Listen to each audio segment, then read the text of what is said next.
I don't think the birth of my firstborn child, my wedding, the day, I don't know anything else. I don't think anything else will amount to the happiness that I feel for just how the UFC 320 card went, man. It was so beautiful. It seemed like everything lined up on that pay per view. The prelims were not great.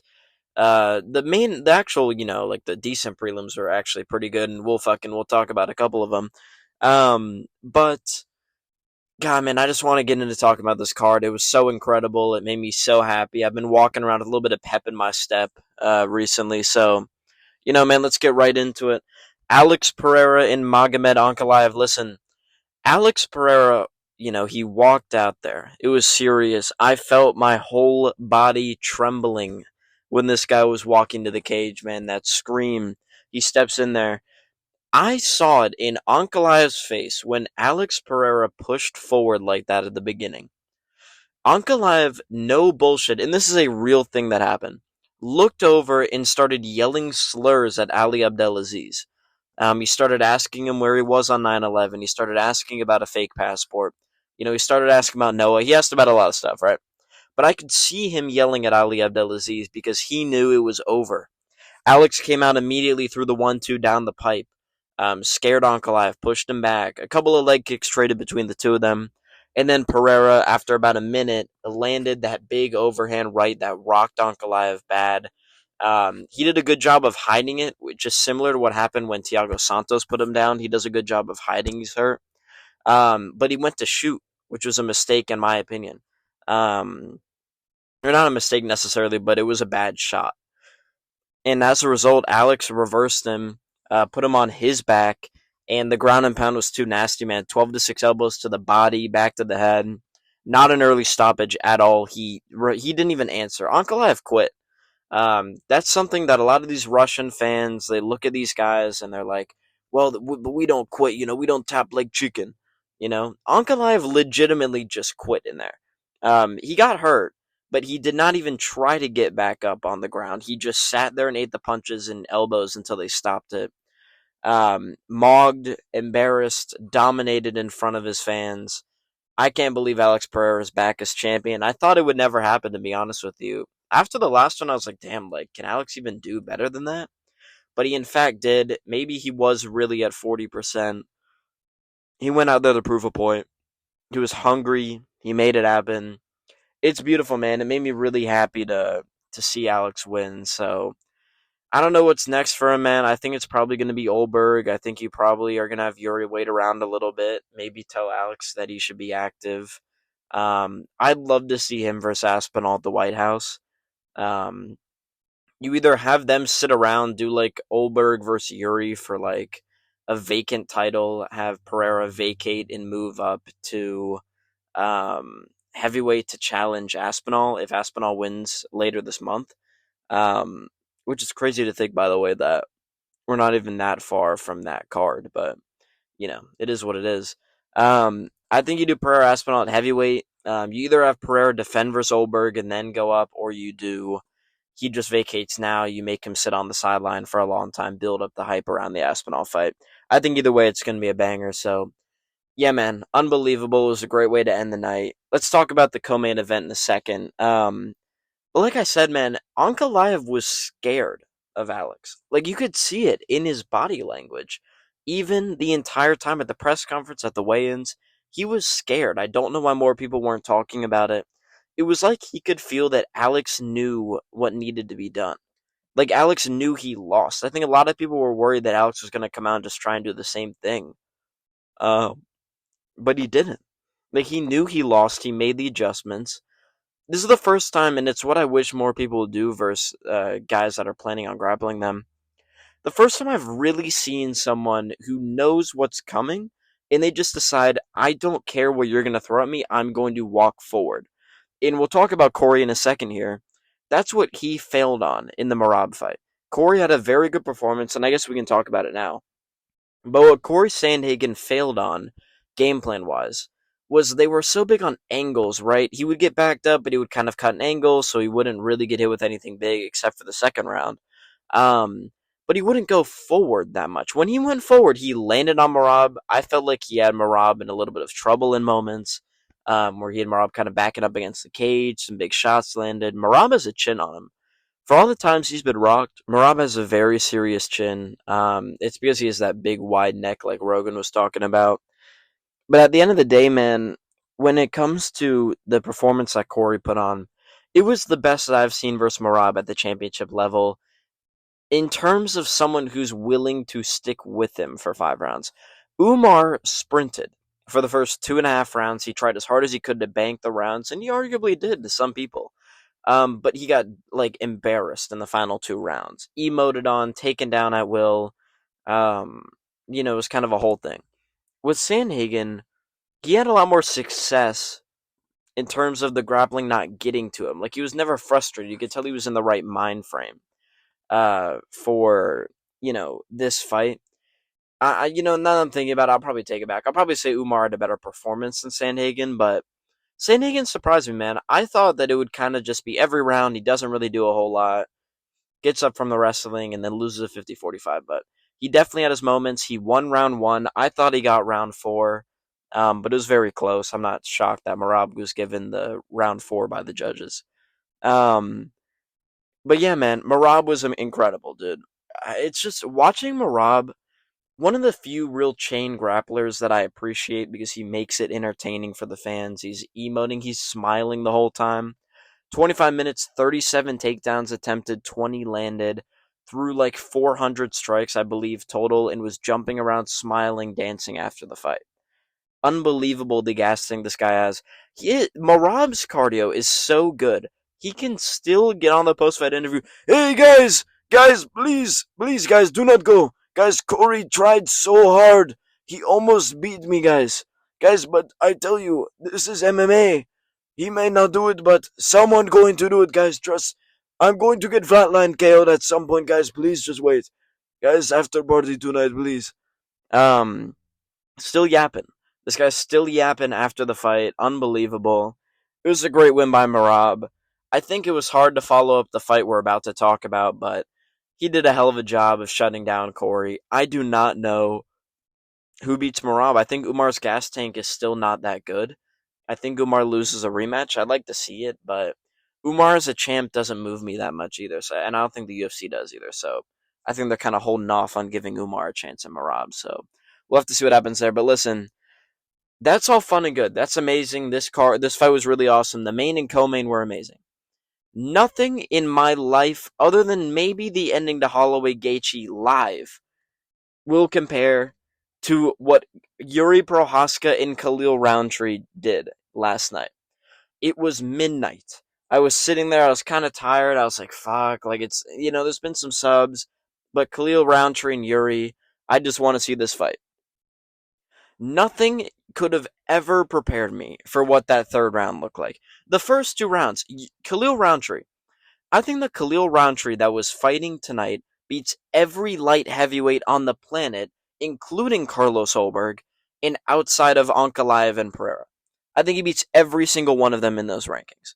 Now, the issue is that Yuri Prochazka is so incredibly autistic and schizophrenic that you literally, you can be more skilled, you can have more power, you can be better everywhere, you can be winning 12 minutes of the fight, like Khalil Roundtree does, and he will still just out mindset you. This guy's will is so strong, he has so much discipline. He understands that at any moment he just needs to turn up the gas and he has a chance. And he never quits on himself. Think about the Glover fight. He was losing to 43-year-old Glover Teixeira the entire fight. Was going to be a massive upset. And then with 30 seconds left, submits Glover Teixeira. Something that nobody was able to do is submit Glover. This guy does not quit. He really does bring the storm every time. Don't worry, I've got an impression coming. But, dude, like, Khalil, the first 2 rounds, low kicks were landing. He landed a high kick. He landed an overhand left that made Yuri, like, visibly upset that it landed. It didn't even hurt him. He's just like, oh, why did this guy land this? Like, it was, he was just so upset that the punch even landed on him. Yuri was slipping all over the cage. He was doing this weird, like, fake flying knee and then getting overhand, like, countered with it. He kept kind of like jabbing and jabbing and then not doing anything else. There was a point where I was kind of sitting there entering the third round. And I was like, wow, like Khalil's gonna win this. You know, he's up 2-0 pretty clearly. Yuri tried, but maybe he's just not the same guy anymore. I don't know what happened, but maybe Yuri doesn't have it. The worst mistake of my life was ever doubting that Yuri Prochazka didn't have fight in him, that he didn't have what it takes to overcome being dominated over 10 minutes. Because he went out there in the third round. I don't know what somebody said to him. I don't know what was going on in his mind. He went out there in the third round, and this fucking guy just walked forward for four straight minutes, basically. Just walked forward and refused to quit. It's what some of these guys and probably every other UFC fighter lacks, other than a couple of guys who are built different, where they understand, where you tell a lot of guys, hey, bro, you need to finish, you need to move forward, and they don't do it. They're waiting, they're looking for the shots. They're like, oh, well, maybe if I can move around the jab and throw the left hook and the uppercut, set up a combo. Yuri understands that you just need to walk forward. You either lose on your back or you lose a decision. You'd rather at least try and go for it, and that's what Yuri did. It was incredible to witness live. When he started landing that third round and jabbing and closing the eye of Khalil, landed a spinning elbow that hurt him. The body shots were killer. I don't know why people aren't talking about that. The body shots were ultimately what made Khalil kind of fall. A bunch of nasty body shots and uppercuts to the body. And then that jab, right cross, left hook that put Khalil unconscious on the ground. I was jumping up and down in my room, like yelling. I don't know how I didn't get a noise complaint. It was one of the greatest things I've ever seen. And then he gets in the post-fight interview, just like, Yuri, that was unbelievable. How'd you do it? I, this was necessary. I needed to go through the pain this time and come out victorious. I bring the storm. I bring autistic warrior spirit, and let's go for that. Yes. He basically told everyone in his post-fight interviews that he felt he needed to go through losing the fight to then win. Like, it was the most I hate using autism over and over again, but it was the worst performance I've ever seen from Yuri Prochazka. And then he was like, yes, this was all part of the plan. I lose all of fight. I fight like idiot for 12 minutes. And then I KO Kalu Roundtree, who ate all of Alex Pereira shots. Like, he's just awesome, man. This tweet kind of summed it up at the bottom. Swear to God, Yuri always fights like he must defeat a side quest in his mind against a demon before he engages in the physical form of combat. It's crazy. I don't know, man. Yuri's insane. You guys have heard enough of me talking about this fight. It was so unbelievable. We'll move on. And it's just, I don't know, man. He's awesome. I love Yuri, man. Yusuf Zalal. Wow, it's going to be tough to keep this video going after talking for 10 minutes about that fight. Zalal had a great win, dude. He's good. It sucks because, like, the Cater fight was really annoying where he dominated the first two and then instead of chasing a finish, just kind of ran around for round 3. But timed Josh Emmett really well. Josh Emmett was like TJ Dillashaw maxing, except he's 40 years old and only has a right hand. He was just running full of force at Yusuf Zalal. I don't know what the eventual game plan was with that. Maybe to like see which way he would move or something, but I don't know what the fuck he was doing because he did not land a punch. And then Zalal timed it one time, took him down, got him in the armbar. You know what's funny is I said Zalal would win a decision because I was like, okay, well, what would ever be the scenario that Josh Emmett would, or Yusuf Zalal would be on his back? Emmett's not going to take Zalal down. And then Emmett manages to reverse his way into a triangle and then an armbar. It was like the only way that Josh Emmett gets submitted. He's very good when someone has top control on him in his jiu-jitsu, but evidently you can't have a choke from bottom on Josh Emmett because he will tap immediately. So I do wish we had like a mic'd up situation because I hate that you can't hear the tap. I feel like it's way cooler when you hear tap, tap, tap. Like, I don't know. I feel like that would be cool to have that. So it was a little anticlimactic, I'll admit. And he got booed for it, but, man, this is a part of the game. Like, Mario Bautista still gets booed, and I hate Mario Bautista for the Jose Aldo shit, but, you got to keep winning the fans over, man. I hope that he gets a high-level opponent next time. honestly, they're probably going to give him like the winner of fucking Garcia and Onama, but maybe you do him and Giga. Arnold Allen is on the table still. That fight makes a lot of sense. Yair is sitting around with his dick in his hand. I don't know. We're going to get one of those fights probably. So good win for Zalal. Joe Pyfer, listen, if you really thought that he didn't dedicate this fight to Charlie Kirk, you've lost your mind. Joe Pyfer literally the first round goes out there. He thinks he's fucking Khabib. Like he goes and shoots a takedown and tries to get a boost down. He ends up doing like a DDP level, like pulling himself into mount kind of thing. Um, Abus had a serious like kind of Kimura attempt at one point. It was a little scary. I was like, bro, no way is Abus gonna win this fight. I think I bet everything I had on fucking Joe Pyfer. Because Abus is dog shit, and it was scary early, but I think anyone could have told you that eventually Joe Pyfer was going to knock him out. The issue was that he got a club and sub, and this was the one leg of my parlay that missed. I had Pyfer by KO. I could have taken inside the distance. Probably a mistake on my end, but I don't know, man. It was a great win for Joe Pyfer. He ended up getting the rear naked choke after threatening a serious arm triangle. I was kind of surprised the boost got out of it. Um, but yeah, dropped him second round. Made pretty easy work once he realized on the feed that Abus was gassed, only has 5 minutes of cardio. That was kind of the fact of the matter. So great win for Joe Pyfer. Excited to see what comes next for him. I think you get a legit middleweight versus him now. In terms of who he's gonna fight at middleweight, I don't know. Give him like Vittori or something. See how him and Vittori goes. I bet he. Let's see if he can crack Vittori's chin. I think that would be a fun one. So we'll see what happens with Pyfer, but it was a great win. Prelims. Edmund Shahbazian. I'm not even kidding, man. I tweeted something about this mid-fight. Edmund Shahbazian was low-key getting his shit cooked on the feet. Versus Andre Muniz, he was like getting rocked, like fucking big left hands landed on him. Not a great sign for Edmund in terms of trying to move up in the world, but he did lock in. He landed a big left hand. Andre Muniz doesn't have a chin. Gets rocked immediately, dropped, gets hurt. Probably could have let it, or no, he was knocked out. Never mind. I was going to say he probably could have let it go to the end of the round, but he was out cold, it seemed, from the replay afterwards. So good stoppage from Mark Smith and a great win for Edmund Shahbazian. I don't rate Muniz as much anymore, but still a good win. Got past the grappling, really showed improved takedown defense.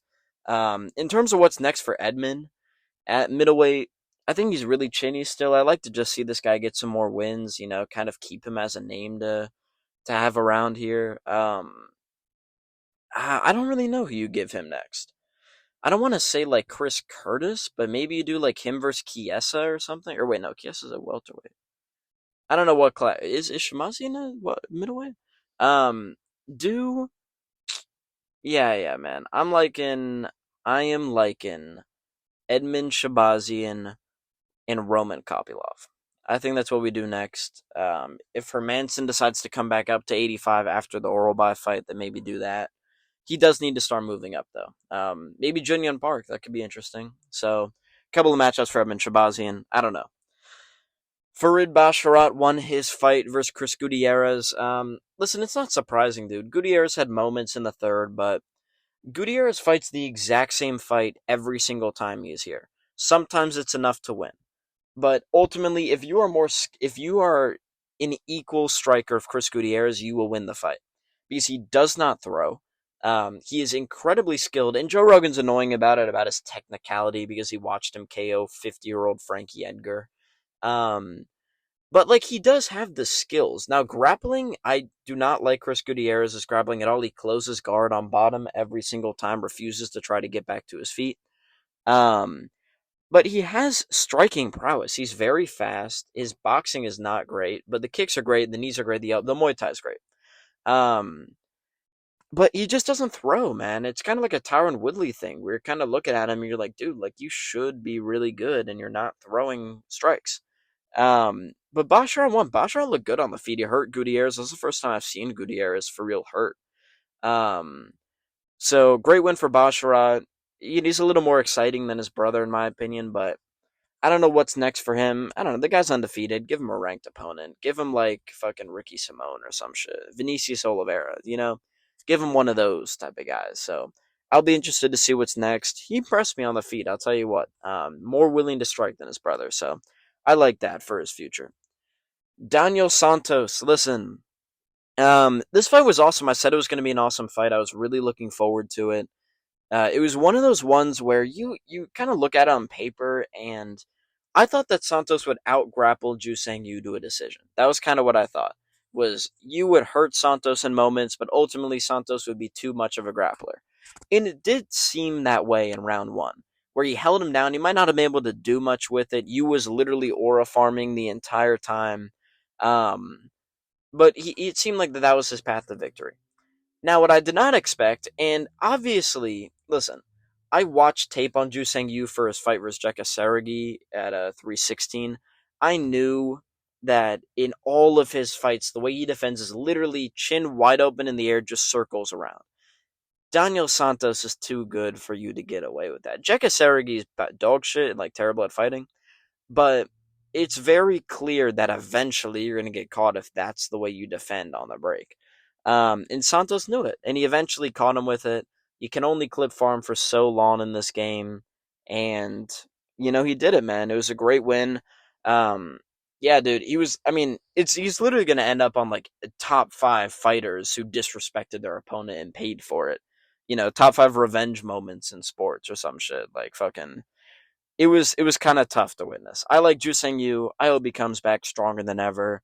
Sucks that the chin got cracked though, because he was eating good shots before that. But I don't know, man. We'll see. Wishing the best for Ju Sang Yu, but it was a good win for Daniel Santos. I don't know what to do with this guy because he missed weight again. Needed a catch weight, so technically didn't miss weight. If he comes back and can't make 145, I'd cut him. I don't want to give this guy a ranked guy until he can prove he can make the weight. So we'll have to see what happens there. Good win for him though. Atiba Gautier, dude. I'll be real, man. Tristan Vines is the worst fighter that I've ever seen enter a cage. He ran in circles. There was literally a moment, I don't know why people haven't clipped it, where he ran in the opposite direction of Atiba Gautier when he kind of fell on the ground after something. Um, that was the most embarrassing performance on the card outside of maybe Josh Emmett or Ankalaev for what it's worth. Where it's like your big moment. I know he's a welterweight. He's been chinned before. Atiba Gautier is a big, scary Cameroonian guy. Obviously, you don't want to get flatlined in 15 seconds. So you're going to try and advance the fight, make it go as long as you can. Now, the issue is, after about a minute of circling and not doing anything, Tristan Vines, like he had someone in his ear, decided to run full force head down into Atiba Gautier and try and take him down just to get rocked with a knee. The finish was very weird for Gautier. I think what happened, this is kind of the consensus I'm seeing and that I believe, I think he was still rocked from the knee. It was very clear he was stunned by it. So then when he got spun around on the throw, he was already kind of dizzy. So then he's kind of sitting there like, whoa, what the fuck happened? And then he eats one big right hand. I think that really hurt him. And then they were just like, bro, like, we're not doing this anymore. Let's just save this guy's poor, his brain cells at this point. We just need to save him. He might die in here. So I was happy they stopped the fight. It was kind of weird. I'd like to see Atiba Gautier versus way better comp. We don't need a massive step up in competition, but I like to see him versus somebody that can win fights. Um, in terms of who that would be, I don't exactly know. You could do like him versus like fucking Cody Brundage or something. Where like Cody Brundage is one of those guys where he can crack, so we can see if Atiba Gautier can hang in there, and he's also game. Like he's willing to stand in there in the fire with Atiba and see if he can win. So I like that fight for Atiba Gautier. That's a little bit of a step up in competition from Ozzy Diaz, who his opponent was supposed to be. But I think that makes sense. And it really was Hydrogen Bomb versus Coughing Baby-esque. Like, it was really sad. This guy was, like, with cats. Like, he was at, like, the Cat Cafe on Embedded. Like, fucking... There was never any chance for Atiba Gautier. So, good win for him. Yana Santos fought Macy Chasson on this card. I watched it. It was a fight that happened. It was the number 5 bantamweight in the world, Macy Chasson, who legitimately looks like she doesn't know how to fight. She almost submitted Yana at the end. It was pretty sad on all accounts from everybody. I'm not going to spend any time talking about this. This video is long enough as is. We're going to keep moving here. Oh my goodness. Patchy Mix Dude, I don't even care about the decision.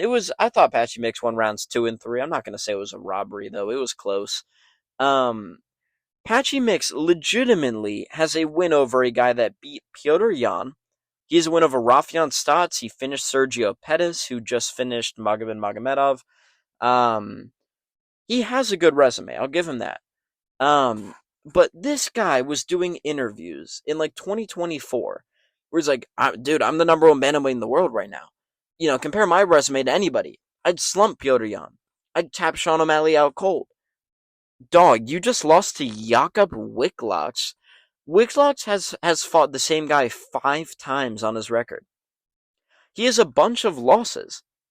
Like, this is not a guy who comes in and you're like, oh my god, dude, he's a marauder though, bro. Like, you know what I mean? Like, Wigglox is a future champ, bro. He was gassed after round one. Like, he had nothing for Patchy Mix after round one. He had nothing on the feet in general. Um, his grappling was really good, but he just kind of kept jumping guillotine like he was Dustin Poirier. It was really sad for Patchy Mix. I don't know what is going on with him. I never watched his fights, so I don't know if this is how he always has been. But man, fucking MVP was the only good fighter in Bellator. That's kind of what I'm learning day in and day out. Is that MVP was literally the only good fighter in Bellator MMA. So, good win for Wicklox, though. Punahele Soriano, not a lot to report on this fight. He kept taking down Vretnikov. We knew it would happen. Um, got him to half guard. Landed some ground and pound. Thought he would finish it at one point, but I think he gassed himself out a little doing it. Vrednikov had moments in the third, like his corner like gave him like a fucking Ray Lewis level speech, but he then got taken down immediately. So, it is what it is. Good win for Puna, but not very impressive. I'm not super moved by it. Ramiz Brahimaj won. Listen, man, I said there's no way that you can stay committed 2 camps in a row in the UFC if you're Austin Vanderford. Paige Van Zant at home. No chance I'm staying focused for both fight camps. One of them's going to have to be an off camp. I'm sure he'll win his next fight as a result. Especially if she's in the corner, too. Like, you win round one and she's, like, supporting you and shit. Like, bro, I'm not focusing for shit, bro. Like, I don't know how he does, but shout out to him. But Ramiz Brahimaj, listen, man, this guy's built different. He's a dog. And they keep making him a big underdog. I had no clue why he was a big underdog. I did the tape study for this fight. I had Ramiz as a minus 110 favorite. I had it at Pick'em virtually. And they had him at plus 250 on most books, which was shocking to me. So, not surprised that Ramiz ended up locking in and turning it around. Landed some nasty elbows to put Vanderford kind of in a defensive position. Got the 10-finger guillotine locked in. Great win. He loves his guillotine, man. He's got 12 subs in 13 wins. Like, Ramiz Brahimaj is very legit. I don't know what you do with him next, to be honest with you. There was interesting matchups. I'd like to see him on the feet more. It felt like Vanderford was really getting the better of those exchanges, but good win for Ramiz. Final fight on the card, and really the first fight on the card, if you think about it. Veronica Hardy versus Brogan Walker went about as good or bad as you could expect. Not a lot happened. Veronica dropped her in a moment. Brogan did literally nothing. She's kind of a part-time fighter. I think she has a couple of businesses. She's like a Muay Thai instructor and BJJ instructor. Like, this isn't a girl who cares so much about her career. So, Veronica won. She's hot as fuck. Like, I'm not, listen, if my girlfriend's watching, I don't mean it, I'm clip farming, I'm aura farming, I'm TikTok farming. But shout out Veronica Hardy. I also saw Tracy Cortez in the crowd. But, that's for another time. Good win for her. Ladies and gentlemen, that was the video. I believe this will mark the longest video on my channel. I was so excited to talk about this card, man. It was incredible from top to bottom. I really loved every second of it. I hope you guys did too. The parlay was so close, man. 2 of 3. We'll get them next week. UFC Rio is next up. Oliveira and Gamrot. That's going to be awesome, man. So, hope you guys enjoyed. Subscribe, like, comment down below. Let me know what you thought about the card. And let me know what you think is next for Merab, because fucking I have no clue what to do with Merab anymore, because he's beaten everybody, and he's only getting better on the feet, so it's a scary proposition for everyone involved. Hope you guys enjoyed the video. I post a TikTok every day. The TikTok is at MoneyManziel MMA. I will see you boys in the next one, probably tomorrow, probably doing some bullshit on the channel, like always. That's the name of the game around here. So thanks for sticking with me. 30 minutes officially on the video. What a time to be alive. Alex is champ, Volk is champ, JDM is champ, Aspinall is champ. Let's keep it rolling, boys. I'll see you in the next one. Peace out.